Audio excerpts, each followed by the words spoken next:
I have not done a reading vlog in a while, and I'm going to start doing them again, but a little bit differently.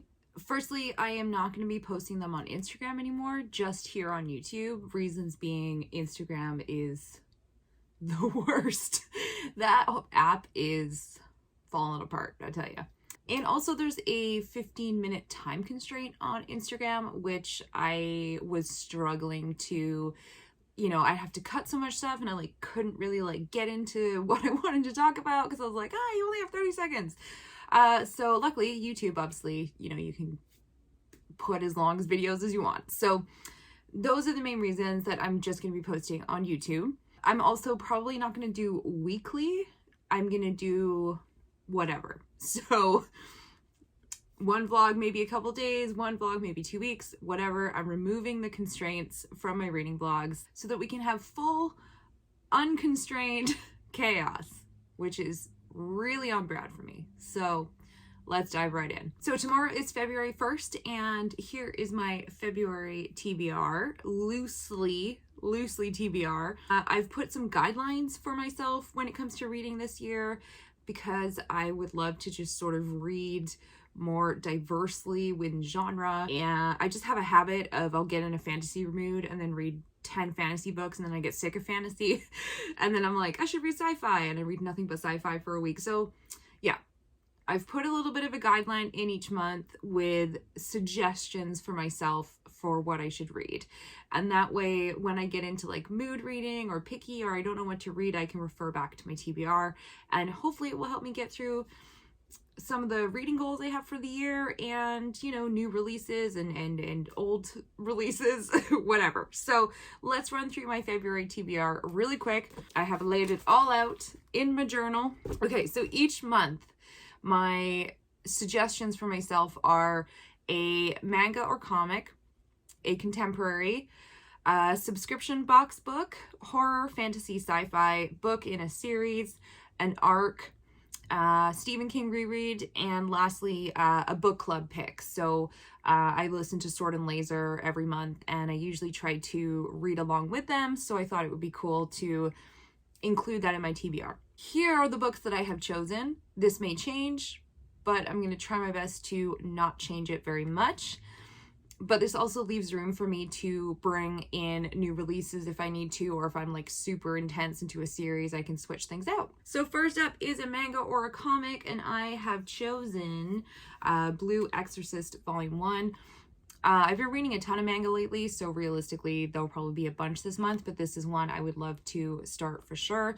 Highly rated series. I've never gotten into it, but everyone says I would love it, so I'm ready to love it, to be quite honest. My contemporary is this beautiful book, To Paradise. Highly rated. Just came out a couple weeks ago, but everyone's like, oh my god. And this is historical. The author's first book, A Little Life, is one of everyone's favorite books. I actually haven't read it. I thought I maybe start with this one because I've been sort of craving a good historical, so here we go. For horror, I went with Dark Fall. I found this at a secondhand bookstore. It's a total blind buy pick. I have not read this author before, but it just sounds really intriguing. It's very much like a group of people trapped in a location and stuff is going wrong, and it's horror, so that's really on brand for me. For fantasy, I have chosen Daughter of the Moon Goddess, which came out in January. And look at this cover. It's so pretty. Really looking forward to this. This is my sci-fi pick, Far From the Light of Heaven, and this seems to be sort of a mystery sci-fi, which seems to be what I prefer, the kind of darker mystery sci-fi more so than the space operas.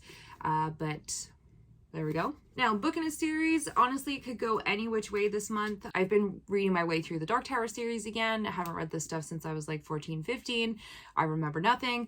I actually started The Wastelands last month, but I put it aside. So I would love to, I'm exactly halfway through. I would love to plow through and finish the second half of this. But yeah, The Wastelands is a little dry. If you've read it, so I'm sort of stuck in that part. But I would love to finish it so I can move on to the next one. Of course, I'm probably going to be reading a bunch of different series this month, but this is my main target. For an arc, I will be reading Road of Bones. I got this from St. Martin's Press. Big thank you for sending me that book early. It did come out in January and I did not read it. I got it in, I think, like November, but I'm going to read it. I'm going to review it. And this is my current read right now. And I am thoroughly enjoying it. Very much on brand for me as far as horror goes. I'll dive into more about this later when I do a bit of a reading update, but thank you, St. Martin's Press. I appreciate every time you send me an arc. Okay, last two, Stephen King reread. I would really like to reread The Dark Half. I read this probably around maybe 16 or 17. I don't remember a ton about it, but I've been talking about it in therapy, weirdly enough, lately, because when you have a very hardcore mental illness, it feels very much like there is someone else inside of you sometimes that takes control of you. So I remembered reading this and I was like, man, I feel like that's such a good allegory for mental illness. I think he wrote it about addiction, but I'm gonna hijack that. But I want to reread it because maybe I'm misremembering it. But anyway, this is my Stephen King reread. And yes, there's actually 2 Stephen King rereads. Just roll with it. It's fine. And lastly is the Sword and Laser pick. And this month, the Sword and Laser book club is reading The Empress of Salt and Fortune. It's a nice little novella, and I'm looking forward to reading along with the group and listening to the podcast discussions for the month. So that's it. I have a lot of reading to do, and it's a very short month. And also, I have to go to Fan Expo to do some press stuff for the website, which I am excited about, but that's a whole weekend gone. So we'll see how much I can get done. But yeah, I'm back. I know you guys have been commenting and asking me, and I appreciate it. I appreciate you guys reaching out to me. It's very sweet. I'm always convinced it's really just my mom. Hi, Mom, that watches these, but turns out it's quite a few of you. So, hi, I'm back. It's on YouTube now, full chaos. Don't know how to end this, so let's just move on to the rest of the reading vlog.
Update and talk about this book a little bit because I'm halfway through. So this is Road of Bones, and it's an arc. This just came out, I believe, like last week. Yes, this came out on January 25th, and obviously it's a horror novel. So basically, we're following 2 guys, Teague and Prentice, and they are in Siberia. And Teague he runs his own production company, and he does a lot of work with like the Discovery Channel, like A&E, like those kinds of shows. And he's looking for like his next big show because he hasn't had a lot of successes lately. And he owes Prentice $8,000, even though they are friends. So he's like, this is my next big idea. We're gonna go to Siberia. We're gonna go to the Road of Bones, and we're gonna film a reality show about people who live in minus 50, minus 60 degree weather, like for months at a time. So that's right up my alley. because I love a good, like, we're trying to film a reality show, uh-oh, things are real situation. And I know basically nothing about Siberia. I'm not sure how much of this is accurate, but it sounds really tough to live there. The Road of Bones actually is real, unfortunately, and it was built between 1932 and 1953. I wrote some notes, and it was built by prisoners who were living in those like work prisoner camps, and those, I think they're called like gulags, and they were forced to build this road in the most horrible of environments and temperatures, and 250,000 people died, they estimate, building this road. And because of the situation, they would just build over their bodies. So that's why it's called the Road of Bones, because the entire road was built literally over dead people, which is fucking savage. So that's sort of the background to it. I'm halfway through. I am gonna do a little bit of spoilery stuff, but because I want to talk about it. So I guess like maybe skip a little bit like ahead, maybe like a minute or two. I won't go too far into it, but I just really love the horror element to this. Like, these two guys, they meet up with their guide who's gonna kind of take them around these small towns off the highway. And when they get to the town where the guide lives, they realize that like everyone's disappeared. They've just left. Their back doors are wide open, lights are on, food on the table. No one is there. But there's footprints leading out from the back doors into the woods. So the guide is like freaking out because this is like where his family is, and he's like, what the fuck is everyone?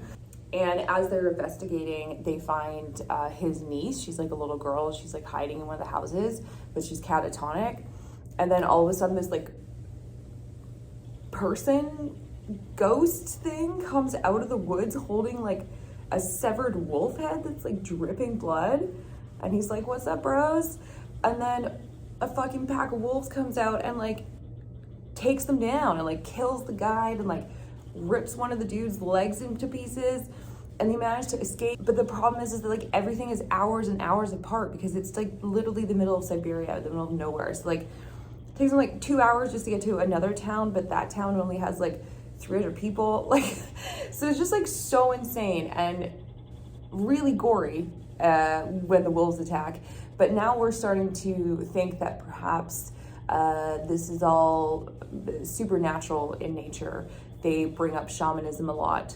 So I think we're sort of leaning into that route rather than like, this is just a really hungry pack of wolves. It's like maybe these are more like supernatural wolves. But yeah, so I'm really enjoying it. I probably won't tell you what happens next because I don't want to spoil it too much, but I will give you my overall thoughts and feelings as we continue.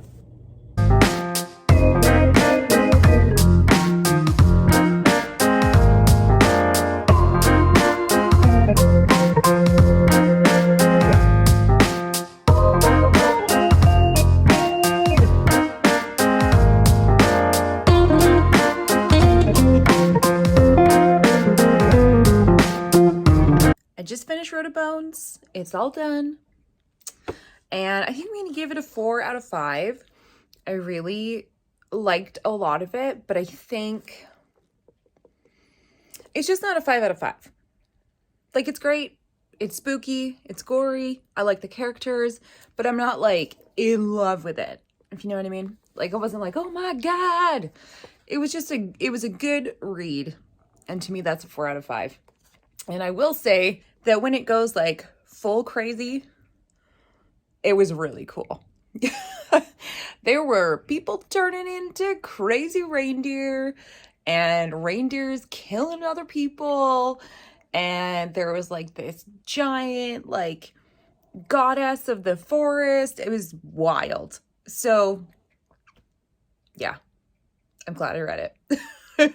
Fan Expo is coming up, like I mentioned previously, and I think I'm going to do a casual cosplay. I don't know why I'm so nervous. Like, I guess I've just really not like cosplayed in public before, but isn't that really what Halloween is?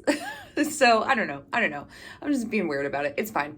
I will be doing a casual Attack on Titan cosplay for one of the convention days, and today some of the items arrived and I'm so excited. Here is the jacket.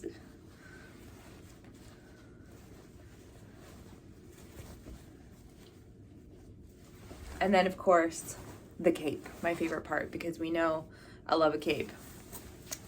So there's the front and the hood, and then of course the emblem on the back. Yay! I'm gonna try and put together some pieces tonight because I just want to kind of see how it looks. I'm kind of going as Sasha, and she sort of wears like either white or like a kind of army green collared shirt underneath, but they all wear those kind of like white tight pants. So I'm gonna try Mitch's jeans on and just to see what it looks like, but I'll probably maybe go shopping next week and maybe I can find some like white leggings or like something a little bit more comfortable. So I could not find the white jeans. So I'm wearing leggings instead. But yeah, I think I don't know. I think I might use a white t-shirt. I'm just worried like the convention is so hot. Like you just get so overheated. And like, I don't know, maybe a t-shirt. But I got my cape, I got my jacket. So yeah, everything fits. Now I just gotta get all the pieces together and go kill some Titans.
I finished another journal. Oh, it's always so sad when you have to finish a journal and move on to the next one.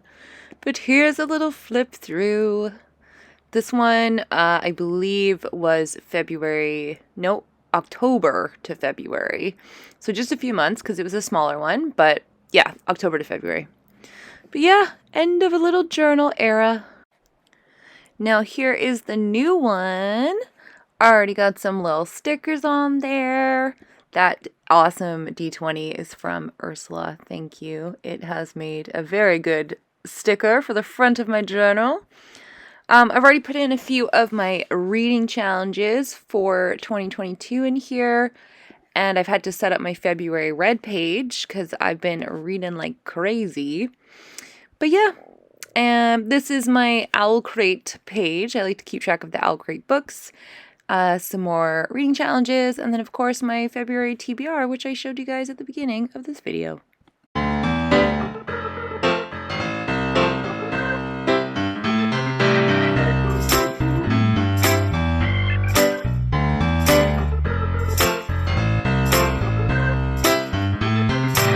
Okay, time to do a sort of reading wrap up because there's a lot going on here.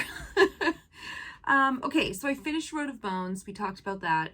Now, where am I? I also read The Promised Neverland Volume 2 and Volume 3. This is a horror manga series, and when I started the first book, I didn't know that it was horror. Like, I just saw it on a lot of people's, like, top 10 lists. And, like, based on the cute little, like, images. I was like, oh, fun, like a little fantasy story about orphans. No. Like, this is horror. There is a lot of shit going on. Like, they are not afraid to kill kids, you guys. There's a lot of child death in these books, and it is wild. So, I finished volume 2, volume 3. Volume 2, I did not love. Volume 3, I freaking loved. Like, finishing volume 2, I was like, I don't know if I want to continue on in this series, but I'd already picked up book 3, and by the time I finished book 3, I was like, get me to the store so I can get volume 4. I also read and finished, kind of binged this book, to be quite honest. I read most of it on Saturday and then finished it on Sunday. And this is Mirrorland, a debut novel. Obviously, Stephen King blurb on the front. You know this bitch is gonna read it. Stephen King could put a blurb on the phone book and I would be like, on it, I'm gonna read it. This was really, really good. And I think I sort of thought it was gonna be just like a regular thriller, which I'm really... Some thrillers I love, some thrillers I don't. Like, I'm really picky with thrillers, so I was hesitant going in. But this is, like, so much more than a thriller. Like, this is really verging on the horror element, I would say. And basically, it's about identical twins who have been separated for 10 years because of some fight that we don't know about at the beginning. And the one twin who moved away, she gets a call from her twin's husband, and that twin has gone missing on her sailboat. And so this twin returns to Edinburgh, where they're from, and she's convinced her sister is alive because she thinks that she would feel it if her identical twin died. Her husband, not so much. He's pretty sure his wife died at sea. You know, there's no trace of her or the boat. And it just takes some fucking crazy turns. I don't want to spoil it because, like, thrillers are really all about the twists and turns, but the reason it's called Mirrorland is because the twins, when they were growing up, they lived very much in, like, an imaginary world that they created called Mirrorland, and they lived in this big old kind of decrepit house, and Mirrorland was basically just sort of like the basement in the backyard. And I really loved that sort of make-believe aspect of it, because I was a big make-believe kid, and I have very fond memories of playing with my friends in what felt like very, very real places. But it was just like, you know, a slide that we turned into a spaceship, or a treehouse that was suddenly a hobbit house, you know, but it felt so real. Because we all believed it, and we were all make-believe, and I just love that. So I really loved that element to it, and because it goes more horror, I would say, than thriller, I mean, I binged it. Like, I literally read the whole thing in probably less than 24 hours. So, highly recommend, 5 out of 5. Then I picked up To Paradise, which is on my February TBR. And I'm gonna say I was super intimidated to go into this because I've never read this author before. This is a really thick boy historical across generations, which I'm not very good at reading. I love them, but I really struggle to read them because there's usually so many characters to keep track of in different times, and anyway, doesn't matter because that is none of this.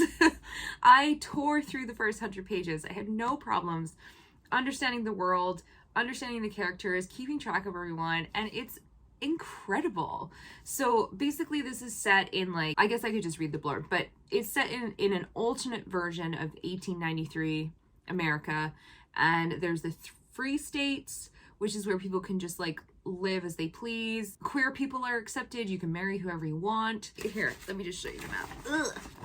So basically, America is divided in these places. And right now we are following David, who is the grandson of one of the founders of the free colonies. Or I guess great-great-grandson. His family helped found the free colonies. And all of his siblings are, like, married, have children, and he's kind of the last to, like, move on and grow up. He's still living in his grandfather's house, and he has met a man who is his suitor.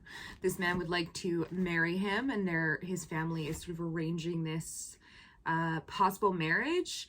and he is also from money, you know, he's a lot older than David. And he's super nice, but around the same time, David actually meets a young man who's younger than him, and he's sort of like poor. He's a piano teacher. He's like living on the fringes of society. He comes from the colonies, and he's so the opposite of what David's life is, and David falls very quickly in love with him. And right now we're kind of at this like turning point. Like, is David going to choose the person his family thinks he should marry, or is he going to go after this man Edward and marry him? Yeah, so I mean, I have like, it's 100 pages, but it's a massive book, so I haven't really gotten that far, but I'm just really loving how easy this is to read, and I love this world. It's so strange and unique to think about what the States could be like if things turned out differently. So yeah, I'm sure you will find out more in my next reading vlog as I continue. I am also reading American Street. I picked this up at the library on a whim because I was going through my Goodreads and clearing out some stuff, and I realized I read her novel Pride, and which I loved, and I was like, oh, I never like followed up with that author and like looked into other books. So this is another one of hers, and it's about a young woman and her mother who are coming to the States from Haiti to live with their family, but her mother gets detained in New York because she is trying to enter illegally, whereas her daughter was actually born in Detroit but then taken back to Haiti. So her daughter gets through, and now she's sort of like with this Americanized family going to high school, and she's just very much fish out of water and worried about her mom, who's basically in a detainment center. I'm only like 60 pages in, but it's really well written, and it's a sort of slice of life that I have not experienced or read a lot about, and I'm finding it really interesting, and my heart is like, oh, going out to this young girl. She's just missing her mom so much, and she's just in this whole strange new American world. So I'm looking forward to tearing through this because it's pretty fast-paced, pretty easy to read. And lastly, I am also reading another book from my February TBR, Blue Exorcist Volume 1. And it's crazy. Like, it's insane. I get why everyone's been telling me to read this. But basically, it's about a guy who has been raised by a priest with his twin brother. And he has not really done anything with his life, whereas his twin brother is like really intelligent and going off to university. And then he finds out that actually he is the son of Satan. And yeah, that's sort of where we've gotten to. He's just like, oh my God, I'm basically half demon, half human. I love it. It's wild. The art is incredible. It's super violent so far.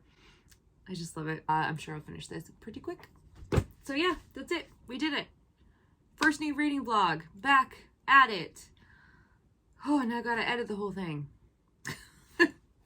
But thank you for watching. I will see you in the next one, and I'm happy to be back. And again, thank you guys for asking me to come back. I really appreciate it. Let me know if there's anything specific you want to see in reading vlogs going forward. As you know, I'm usually flying by the seat of my pants. Coming up is, of course, a big Comic-Con convention here that I'll be attending. So that's exciting. Lots more reading, lots more drawing, putting together my cosplay. We're going to have a lot of fun. So I'll see you guys in the next one.